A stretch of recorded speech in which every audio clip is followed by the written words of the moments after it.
कक्षा 11 गणित की आभासी कक्ष में आप सभी का एक बार पुनः जोरदार स्वागत है।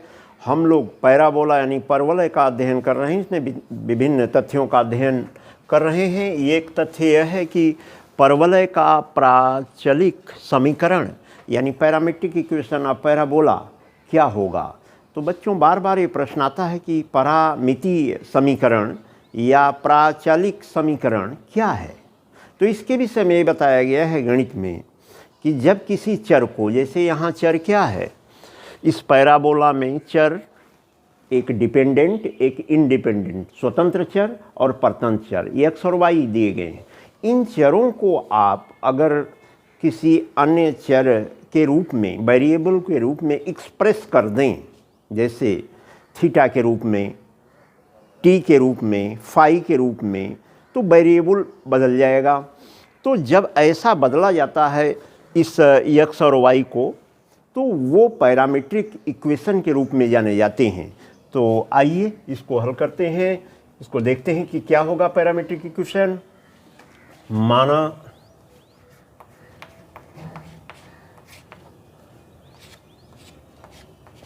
एक बिंदु P है, x1 y1 बिंदु इस परवलय पर स्थित है।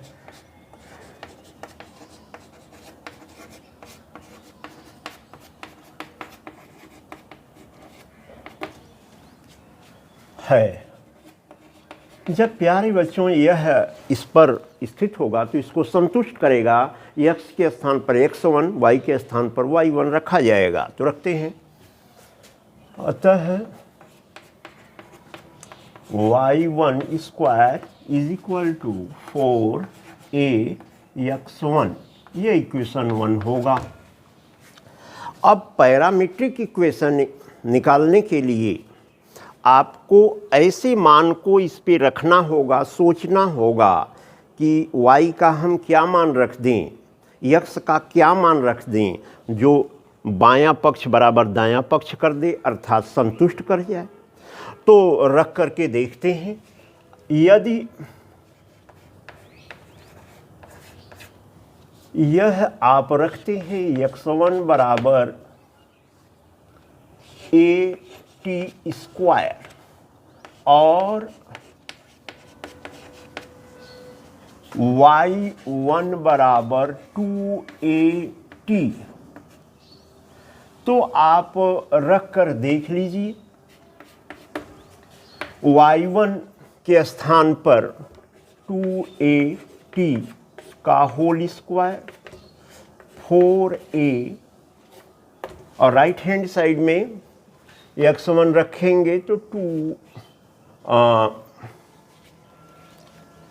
ये आपका at square.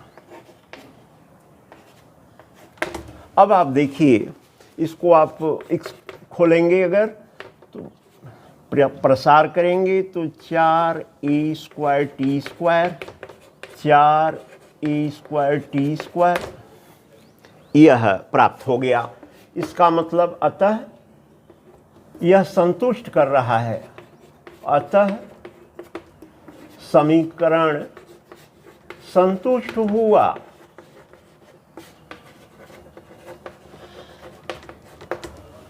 x1 y1 satisfies the equation of parabola. So the x1 at square, x1 is equal to at square and y1 is equal to 2at is the parametric equations of parabola. ये निश्चित रूप से parabola का पैरामितीय समीकरण या प्राचालिक समीकरण होगा। अतः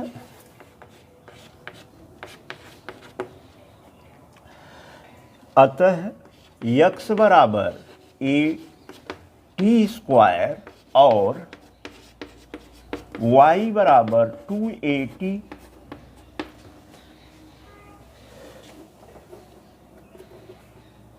पर समीकरण y स्क्वायर बराबर 4ax का प्राचलिक समीकरण है, ये परामिति समीकरण टी वेरिएबल यानी टी चर पर आधारित या आधारित है, तो ये आपको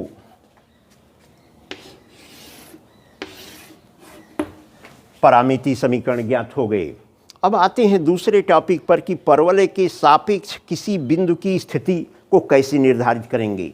अगर मान लीजिए कोई बिंदु आप P ले लिए हैं जिसके कोऑर्डिनेट x1 y1 हैं और वो इस समीकरण पर परामिति पैराबोला के इक्वेशन पर के लिए हैं दिए गए, तो ये बताना है कि यह बिंदु P पैराबोला पर होगा, पैराबोला से बाहर होगा या पैराबोला के अंदर होगा।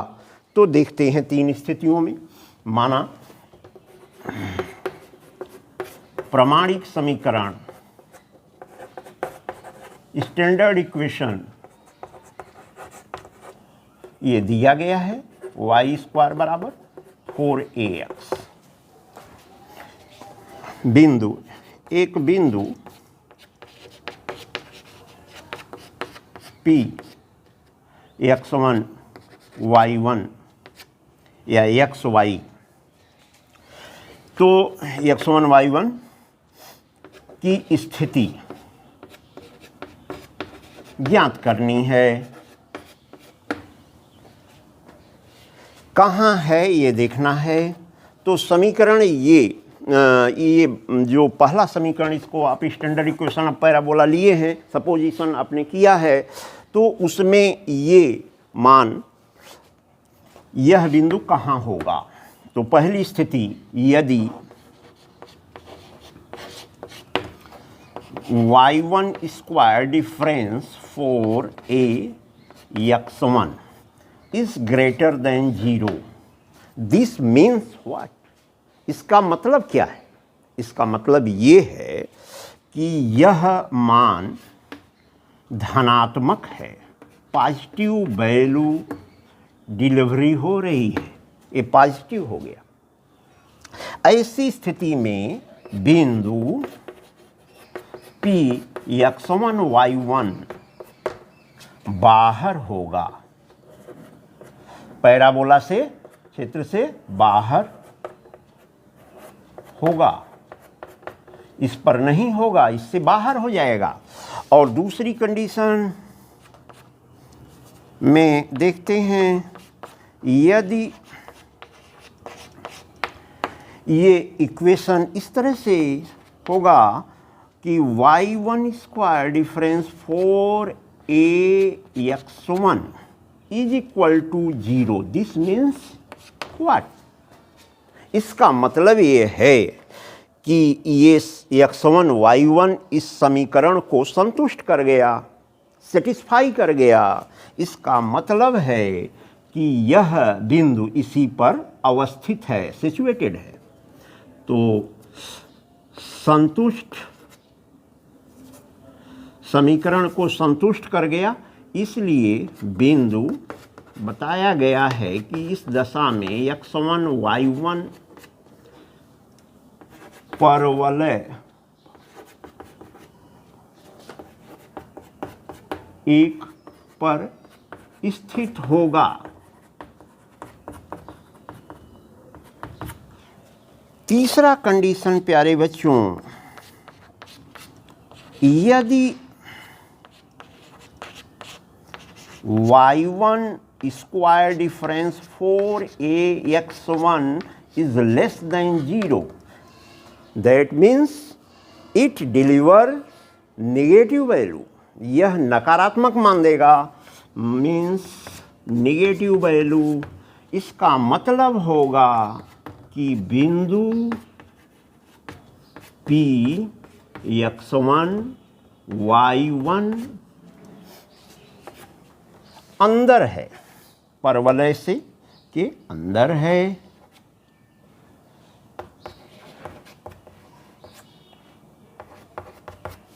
इन तथ्यों का अध्ययन करें और अच्छे से अच्छे ढंग से समझें।